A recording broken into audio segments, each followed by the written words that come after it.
Perawatan pasca pencabutan gigi.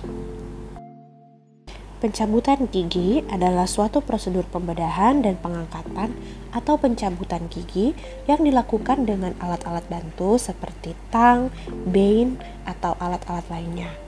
Pencabutan gigi ini bersifat irreversibel atau tidak dapat dikembalikan seperti sedia kala dan terkadang dapat menimbulkan komplikasi yang berefek pada kesehatan tubuh secara umum.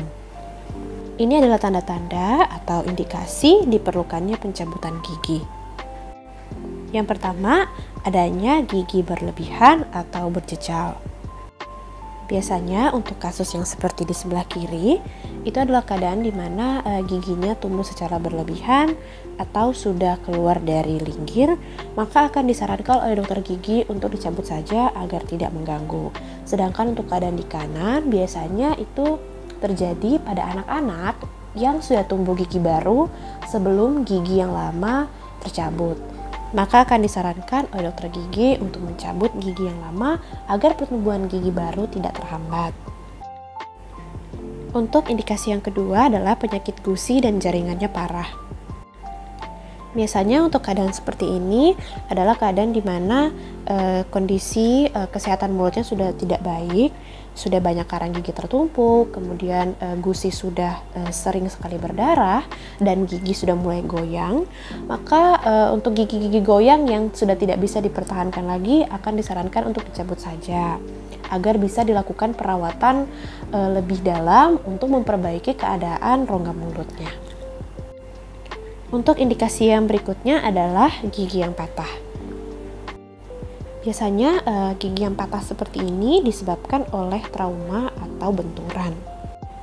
Jika gigi yang patah ini dalam keadaan parah, contohnya mungkin sudah terambil setengahnya, akan disarankan untuk dicabut saja untuk menghindari infeksi gusi dan jaringan pendukung giginya. Selanjutnya, untuk gigi yang sudah berlubang parah dan sudah tidak dapat dipertahankan lagi, maka akan disarankan oleh dokter gigi untuk dicabut saja untuk menghindari infeksi yang lebih dalam lagi. Selanjutnya, gigi dengan kondisi impaksi. Biasanya untuk gigi impaksi ini paling sering terjadi di 4 gigi paling belakang atau gigi bungsu. Biasanya dikarenakan oleh ruang yang tidak cukup untuk gigi tersebut tumbuh, makanya gigi tersebut tumbuh miring atau berada di tempat yang tidak seharusnya. Lama-kelamaan gigi yang tumbuh miring ini akan terasa sakit dan daerah gusi di sekitarnya akan membengkak dan akan menyebabkan sulit untuk makan dan juga beraktivitas. Gigi ini juga akan berdampak ke gigi di sebelahnya jika terus dibiarkan. Maka dari itu akan disarankan oleh dokter gigi untuk dilakukan pembedahan, yaitu odontektomi. Selanjutnya, gigi yang akan diberikan perawatan ortodonti.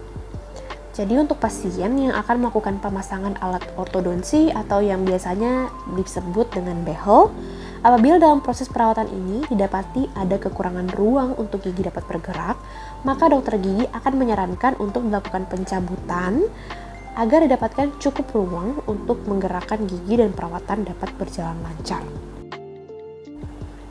Selanjutnya, untuk pasien yang ingin dibuatkan gigi tiruan. Contohnya untuk pasien yang ingin dibuatkan gigi tiruan penuh tapi masih ada gigi-gigi yang tersisa, misalnya ada 1 atau 2 gigi, biasanya akan disarankan untuk dicabut saja agar dapat dibuatkan gigi tiruan yang penuh. Selanjutnya, gigi dengan sisa akar atau gigi yang sarafnya sudah mati. Biasanya untuk sisa akar atau gigi yang sarafnya sudah mati tapi masih dibiarkan tetap berada dalam mulut, akan disarankan untuk dicabut agar tidak terjadi infeksi. Selanjutnya masuk ke tanda-tanda atau kontraindikasi diperlukannya penundaan pencabutan gigi. Kontraindikasi pencabutan gigi adalah berbagai keadaan yang mempengaruhi tindakan pencabutan gigi guna menghindari terjadinya komplikasi yang berat maupun fatal. Untuk kontraindikasi ini dapat dibedakan menjadi 2 faktor, yaitu faktor lokal dan juga faktor sistemik. Selanjutnya masuk ke faktor lokal. Yang pertama ada pasien yang memiliki penyakit gusi dan jaringan pendukung yang terlokalisir. Jadi untuk menghindari terjadinya penyebaran infeksi, maka pemberian antibiotik menjadi salah satu pilihan. Setelah sudah diberikan antibiotik, maka bisa lanjut ke perawatan selanjutnya. Untuk faktor lokal yang berikutnya, adanya infeksi oral seperti herpetik gingivostomatitis, Vincent's angina, yang mana pasien ini haruslah dirawat terlebih dahulu. Selanjutnya masuk ke faktor sistemik.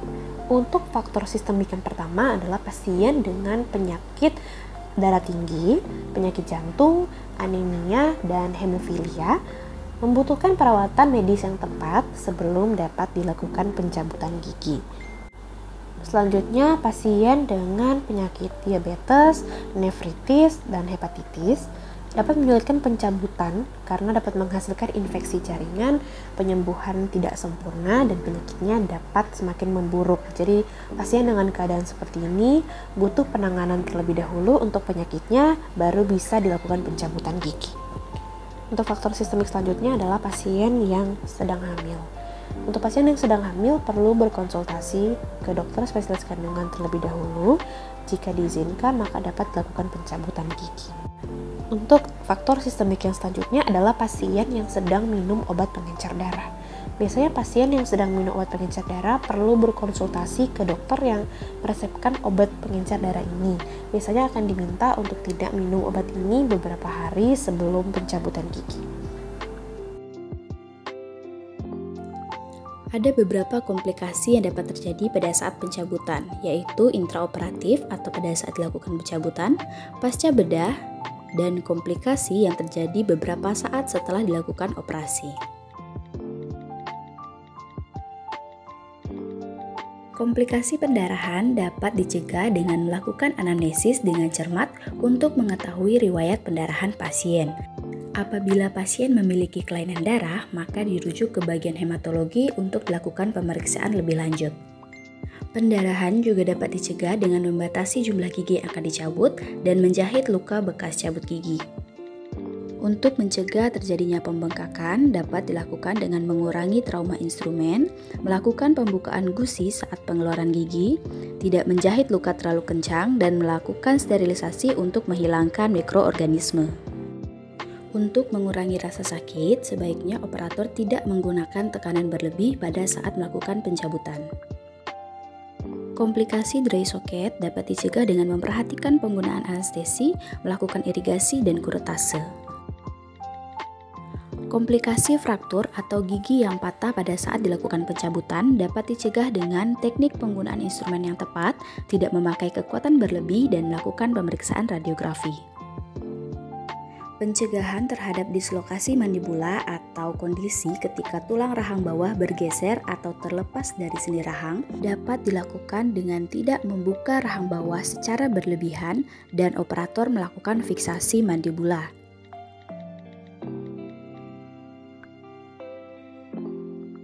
Untuk menangani pendarahan, bisa menggunakan tampon yang diberi adrenalin dan dibiarkan selama 2 menit dalam soket. Dan untuk mengurangi pembengkakan, bisa melakukan kompres dengan es, lakukan penekanan, dan minum antibiotik yang diresepkan. Penanganan terhadap rasa sakit yang berlebihan dilakukan dengan membersihkan soket tulang dan juga menghaluskan tepi tulang yang tajam. Untuk menangani dry socket bisa dilakukan dengan menghilangkan faktor pemicu seperti abses dan infeksi dengan cara diirigasi dengan salin hangat, kemudian bekuan darah dikuret, penghalusan tulang tajam, dan pemberian antibiotik dan analgesik pada pasien. Fraktur mahkota dapat ditangani dengan membelah bifurkasi atau cabang akar gigi ataupun melakukan prosedur bedah. Pada kasus tertentu, sisa akar bisa dibiarkan, namun apabila sisa akar ini mengganggu, maka bisa dilakukan radiografi terlebih dahulu, kemudian dikeluarkan dengan prosedur bedah.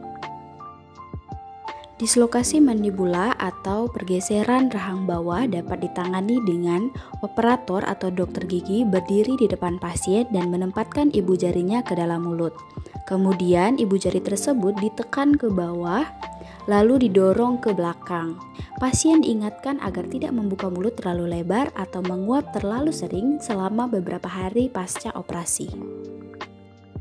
Obat-obatan yang biasanya diberikan pasca pencabutan yaitu antibiotik untuk menghindari infeksi bakteri, analgesik yaitu sebagai obat pereda nyeri, antiinflamasi biasanya digunakan untuk meredakan bengkak, dan vitamin untuk membantu pemulihan pasien. Instruksi-instruksi berikut perlu diperhatikan agar menghindari terjadinya komplikasi dan dapat membantu proses penyembuhan menjadi lebih cepat.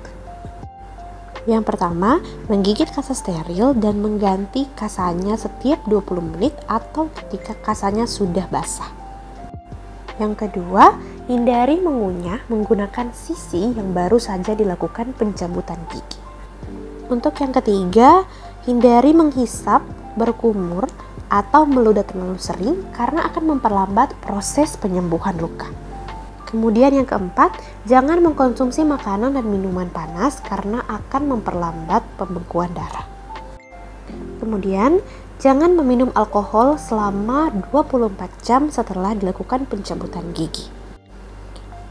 Selanjutnya, sikat gigi dan berkumur dengan pelan agar bekuan darahnya tidak terbuang. Jika terjadi pembengkakan, lakukan kompres dengan air dingin pada pipi untuk meredakan pembengkakannya. Makan makanan yang lunak, sehat, dan juga bergizi. Selanjutnya, jangan lupa minum obat sesuai instruksi dari dokter gigi. Dan jika diperlukan, konsumsi vitamin C dan vitamin B untuk membantu proses penyembuhan luka.